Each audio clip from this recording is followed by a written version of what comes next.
আজকে আমরা শিখতে চলেছি মেটাডাটা। মেটাডাটা কি তার আগে আমরা জানি ভিডিও এডিটিং করার সময় আপনি কি ভিডিও খুঁজে পাচ্ছেন না, প্রজেক্ট কি এলোমেলো হয়ে যাচ্ছে, তাহলে আপনি অ্যাডোব প্রিমিয়ার প্রো 2026 ভার্সনের মেটাডাটা ফিচারটি ব্যবহার করতে পারেন। এটি আপনার ভিডিও এডিটিং এর কাজকে 10 গুণ সময় বাঁচিয়ে দিবে। প্লাস আপনি এটা কিভাবে ব্যবহার করবেন, কখন ব্যবহার করবেন, এই বিষয়গুলো আমরা আজকে জানতে চলেছি। তো ঠিক আছে, আমরা দেখছি মেটাডাটা আসলে কি। মেটাডাটা হচ্ছে এই যে আমরা বিভিন্ন ধরনের ক্লিপ ব্যবহার করি একটা প্রজেক্টের মধ্যে। এই ক্লিপগুলো different size, different frame rates হতে পারে।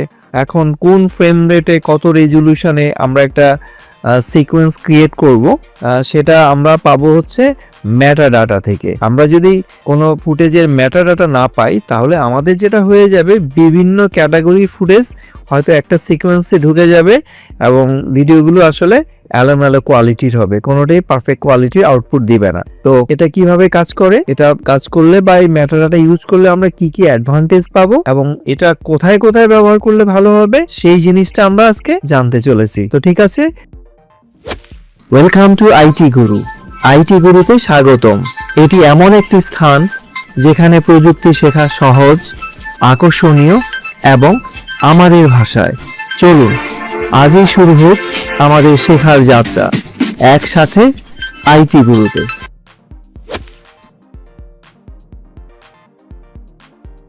শুরু করা যাক। তো প্রথমে ধরুন আমরা একটা ফুটেজ আমাদের সোর্স মনিটর ওপেন করলাম। এখন আমাকে জানতে হবে, আমি যখন একটা সিকোয়েন্স ক্রিয়েট করব, আমাকে জানতে হবে এই ভিডিওর প্রপার ইনফরমেশন গুলো কি। তো এটা আমরা পাবো হচ্ছে এই যে মেটাডাটা বলে একটা ফিচার্স আছে। এই মেটাডাটা ফিচারটা কোথায় থাকে, এটা সহজে উইন্ডোতে চলে যাবেন, সেখানে দেখবেন এই যে মেটাডাটা। ধরুন এটা আমি অফ করে দিলাম, এখন আমার এটা নাই, আমি এটাকে ক্লোজ করে দিলাম, আমি কোথাও খুঁজে পাচ্ছি না।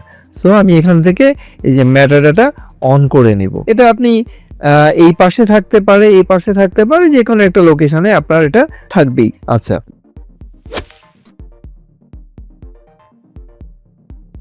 তো এই মেটাডাটাতে আমরা কি কি জিনিস পাচ্ছি এখানে দেখুন। আমরা পাচ্ছি হচ্ছে প্রথমে হচ্ছে এটার ফ্রেম রেট, এর আগে হচ্ছে এই ফাইলটা কোন ফরম্যাটে, এটা কি MP4 ফরম্যাট নাকি কোনো ক্যামেরা র ফরম্যাট। এরপরে আসছে এটা কত ফ্রেম রেটে, যেমন এটা 24 FPS এ। এরপরে আসছে এর রেজলিউশন কত, এটা আছে 1280x720 মানে হাফ এইচডি যেটাকে আমরা বলি, এবং এর অডিও ফ্রিকোয়েন্সিটা কত আছে, আর স্টুডিও বিটস কত বিটসে এটা তৈরি করা। এই যে ইনফরমেশনস গুলো আমরা পাবো, এই ইনফরমেশন গুলো দিয়ে আমরা বুঝবো আমাদের সিকোয়েন্সটা আসলে কত রেজলিউশন বা কত ফ্রেম রেটে করতে হয়। অনেক সময় আপনার কাছে বিভিন্ন কোয়ালিটির, বিভিন্ন রেজলিউশনের, বিভিন্ন ফ্রেম রেটের ফুটেজ পাবেন। এখন আপনি যদি সেগুলোর মেটাডাটা থেকে ইনফরমেশনসটা না বের করতে পারেন, তাহলে আপনার পক্ষে একটা ভালো সিকোয়েন্স ক্রিয়েট করা সম্ভব না, সবকিছু এলোমেলো হয়ে যাবে। এরপরে এগুলাকে প্রপারলি ইউটিলাইজ করতে গিয়ে আপনাকে অনেক বেশি সময় নষ্ট করতে হবে। সো বাছাই পর্বটা আমরা করব হচ্ছে আমাদের এই মেটাডাটা ইনফরমেশনস দিয়ে। যেমন ধরুন আমার এই ফ্রেম রেটটা আছে 24 FPS এ। তো এখন আর এটার রেজলিউশন হচ্ছে ফুল এইচডি 1920x1080। তাহলে আমাকে এই ধরনের যেগুলো 24 এর গুণিতক মানে 25, 50, 75, 100, তারপরে হচ্ছে 125, এই ধরনের ফ্রেম রেট গুলোকে আমরা সিকোয়েন্স তৈরি করব হচ্ছে 25 FPS এ। বিভিন্ন ক্যামেরায় যেমন ধরেন সনি ক্যাম গুলোতে থাকে 25, 50, আর অন্যান্য ক্যামেরাগুলোতে হয়তো থাকে 24, তারপর 30 FPS, 60 FPS, 120 FPS এরকম। তাহলে আপনাকে সিকোয়েন্স তৈরির সময় আপনার ফুটেজের ইনফরমেশন দিয়েই সেটা করতে হবে। যেমন এটার সিকোয়েন্স আমাকে তৈরি করতে হবে 25 FPS আর ফুল এইচডি এটা রেজলিউশন নিয়ে। আবার ধরুন আমি এখানে একটা ফুটেজ দেখাচ্ছি, এর ইনফরমেশনসটা আমি যদি দেখি, এটাও 25 FPS, এর রেজলিউশন হচ্ছে 4K 3840, আই মিন এটা হচ্ছে 4K।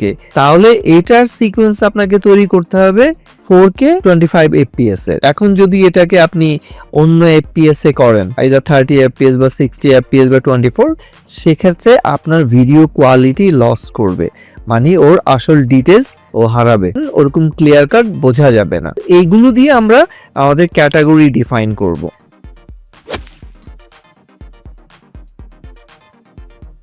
তারপরে ধরুন এই যে এখানে একটা ফুটেজ আছে, তো আমরা যদি এটা দেখি, এটা হচ্ছে 60 fps এর এবং এটার রেজলিউশন ফুল এইচডি। তাহলে এই ধরনের ফিচার্স গুলো যেমন ধরুন 30, তার গুণিতক 60, হ্যাঁ 128, এই যে গুণিতক 30 এবং তার গুণিতক গুলোকে আমরা সিকোয়েন্স তৈরি করব 30 fps এ, ওকে।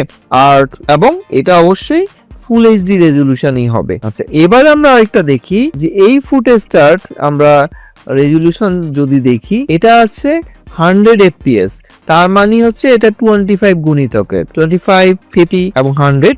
সো এটাকে আমরা সিকোয়েন্স তৈরি করব হচ্ছে 25 fps এবং এটার রেজলিউশন হচ্ছে ফুল এইচডি। তাহলে আমাদের সিকোয়েন্স সেটিংসে আমরা যদি সিকোয়েন্সে যাই এবং সিকোয়েন্স সেটিংসে আমাদের এটা করতে হবে 25 fps এবং এর রেজলিউশন আমরা এটা চেঞ্জ করে দিব কত, 1920 1080, এখানে গিয়ে 1920 এবং এটাকে করব আমরা 1080। তো এগুলোর জন্য কিছু প্রিসেট থাকে, যেমন সিনেমা অ্যারে, এখানে আপনি অটোমেটিক্যালি 25 fps এবং ফুল এইচডি ফিচার্স পেয়ে যাবেন, বা আপনি চাইলে এটাকে চেঞ্জ করে নেবেন। এই তো এভাবে আমরা কি করব, এটা আমরা সেট করে নিব, ঠিক আছে।